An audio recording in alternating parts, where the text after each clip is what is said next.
I'm Zheng Liping and my English name is Lily. My student number is 7. I'm the freshman. The title of the speech is Texting is Killing Language, JK, and the speaker of the speech is John McWhorter.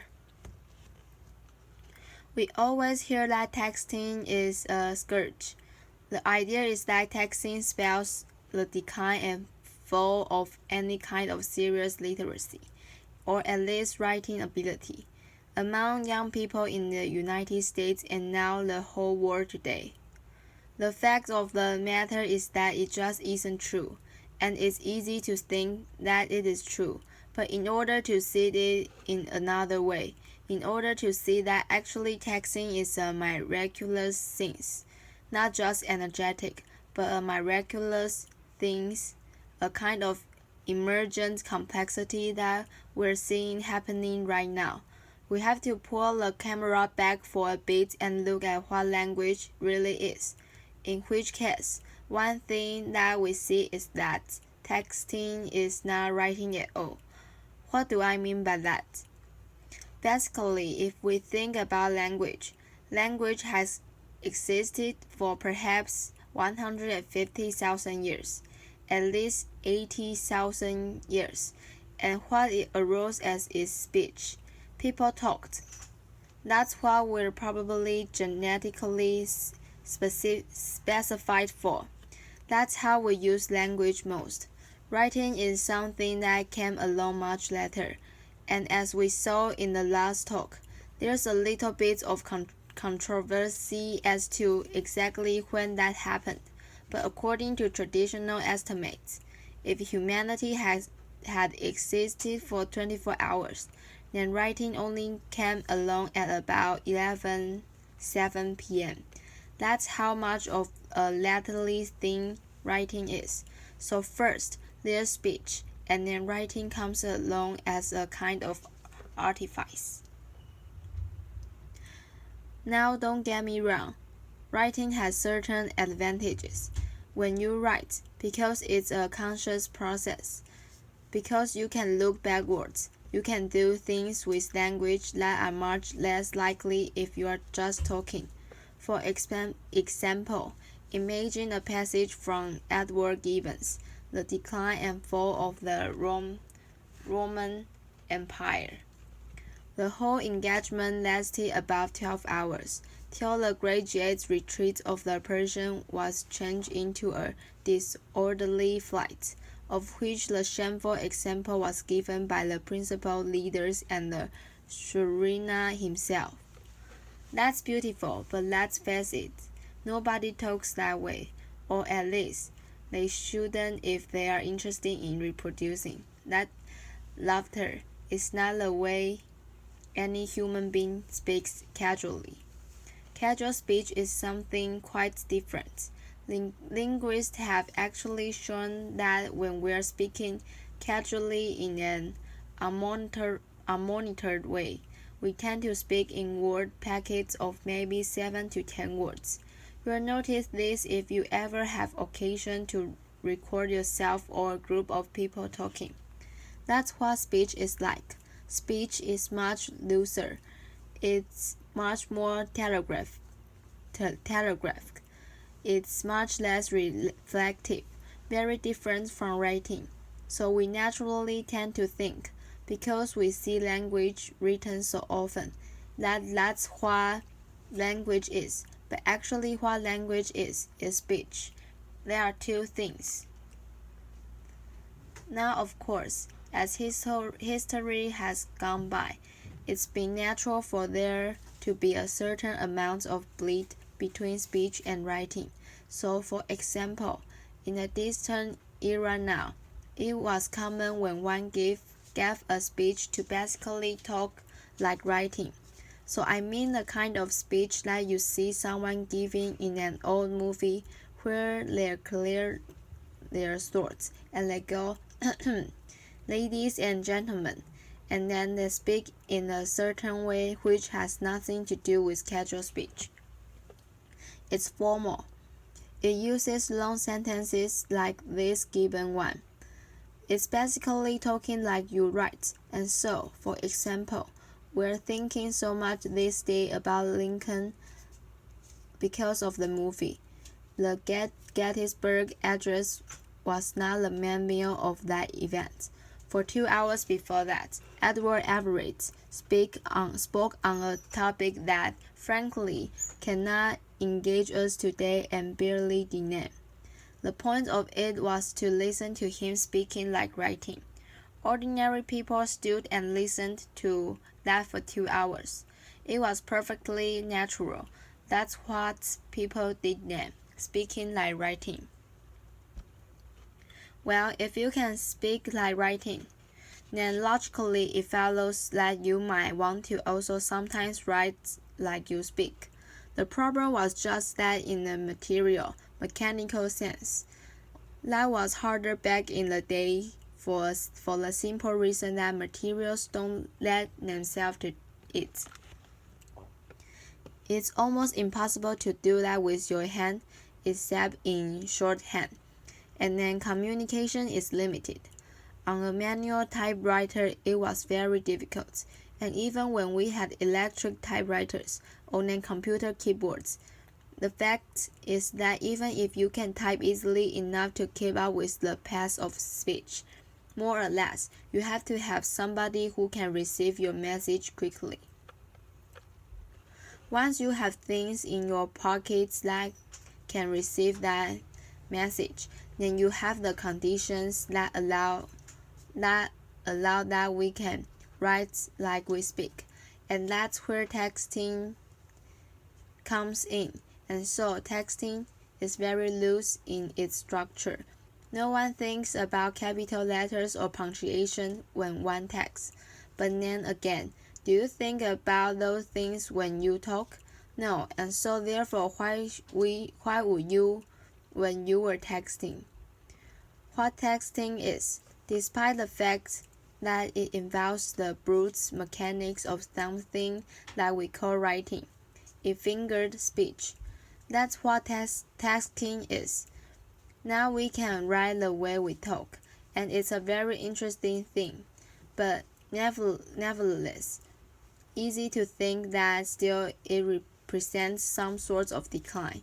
We see this general vagueness of the structure, the lack of concern with rules and the way that we are used to learning on the blackboard, and so we think that something has gone wrong. It's a very natural sense. But the fact of the matter is that what is going on is a kind of emergent complexity. That's what we are seeing in this finger speech. And in order to understand it, what we want to see is the way, in this new kind of language, there is new structure coming up. And so, for example, there is in texting a convention, which is LOL. Now, LOL we generally think of as meaning laughing out loud, and of course, theoretically it does. And if you look at older texts, then people used to actually indicate laughing out loud. But if you text now, or if you are someone who is aware of the substrate of texting, the way it's become, you'll notice that LOL does not mean laughing out loud anymore. It's evolved into something that is much softer. This is an actual text that was done by a non-male person of about 20 years old not too long ago. I love the font of you're using now, BTW. Julie, Lau, thanks. Gmail is being slow right now. Now if you think about it, that's not funny. No one's laughter, and yet there it is, so you assume there's been some kind of hiccup. Then Susan says, Lau, I know. Again, more gulfing that we're used to when you're talking about these inconveniences. So Julie says, I just sent you an email. Susan, Lau, I said it. Very funny people, if that's what Lau means. Liz, Julie says, so what's up? Susan, Lau, I have to write a 10-page paper. She's not amused. Let's think about it. Love is being used in a very particular way. It's a marker of empathy. It's a marker of accommodation. We linguists call things like that pragmatic particles.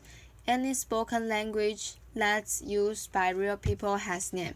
If you happen to speak Japanese, think about that little word ne that you use at the end of a lot of sentences.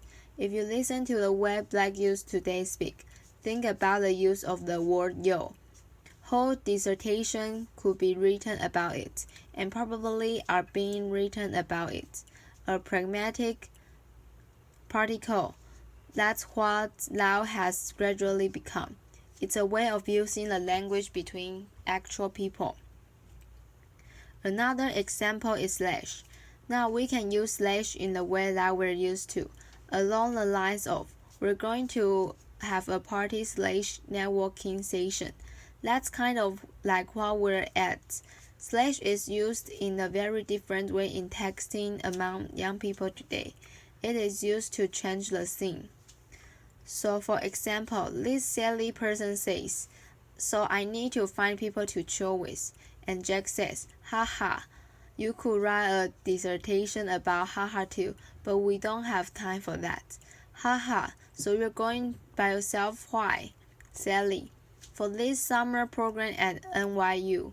Jack, haha, slash I'm watching this video with some players trying to shoot with one eye. The slash is interesting. I don't really even know what Jake is talking about after that, but you notice that he's changing the topic. Now that seems kind of wooden. But think about how in real life, if we are having a conversation and we want to change the topic, there are ways of doing it gracefully. You don't just zip right into it. You pat your thighs and look wistfully off into the distance. Or you'll say something like, makes you think, when it really didn't. But what you're really, laughter, what you're really trying to do is change the topic. You can't do that while you're texting. So ways are developing of doing it within this medium. All spoken languages have what a linguist calls a new information maker, or two or three. Texting has developed one from this slash. So we have a whole battery of new constructions that are developing, and yet it's easy to think, well, something is still wrong. There's a lack of structure of some sorts. It's not as sophisticated as the language of the Wall Street Journal. Well, the fact of the matter is, look at this person in 1956, and this is when texting doesn't exist. I Love Lucy is still on the air. Many do not know the alphabet or multiplication table, cannot write grammatically. We have heard that sort of thing before, not just in 1956. 1970, Connecticut's school teacher. 1917, this is the time when we all assumed that everything somehow in terms of writing was perfect, because the people on downtown AB are articulate, or something like that. So from every college in the country goes up the cry, our freshmen can spell, can punctuate, and so on. You can go even further back than this. It's the president of Harvard. It's 1871. There's no electricity. People have three names: bad spelling, incorrectness, as well as inelegance of expression in writing. And he's talking about people who are otherwise well prepared for college students. You can go even further back. At 1841, some long-lost superintendent of schools is upset because of what he has for a long time noted with regret the almost entire neglect of the original. Blah blah blah blah blah. Or you can go all the way back to 63 AD, laughter, And there's this poor man who doesn't like the way people are speaking Latin. As it happens, he was writing about what had become French. And so, there are ways. Laughter, applause. There are ways people worrying about these things, and the planet somehow seems to keep spinning. And so, the way I'm thinking of texting these days is that what we're seeing is a whole new way of writing that young people are developing, which they're using alongside their ordinary writing skills, and that means that they're able to do two things. Increasing evidence is that being bilingual is cognitively beneficial. That's also true of being bidialectal. That's certainly true of being bidialectal in terms of your writing. And so texting actually is evidence of a balancing act that young people are using today. Not consciously, of course, but it's an expansion of their linguistic repertoire. It's very simple. If somebody from 1973 looked at what was on a dormitory message board in 1993, the slang would have changed a little bit since the era of love story. But they would understand what was on that message board. Take that people from 1993, not that long ago. This is Bill and Ted's Excellent Adventure. Those people. Take those people and they read a very typical text written by a 20-year-old today. Often they will have no idea what half of it means because a whole new language has developed among our young people, doing something as modern as what it looks like to us when we're batting around on their little devices. So in closing, if I could go into the future, I could go into 2033, the first thing I would ask is whether David Simon had done a sequel to The Wire. I would want to know. And I really would ask that. And then I want to know actually what was going on Downtown Abbey. That'd be the second thing.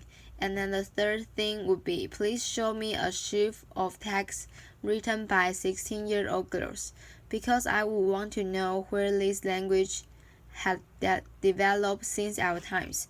And ideally, I would then send them back to you and me so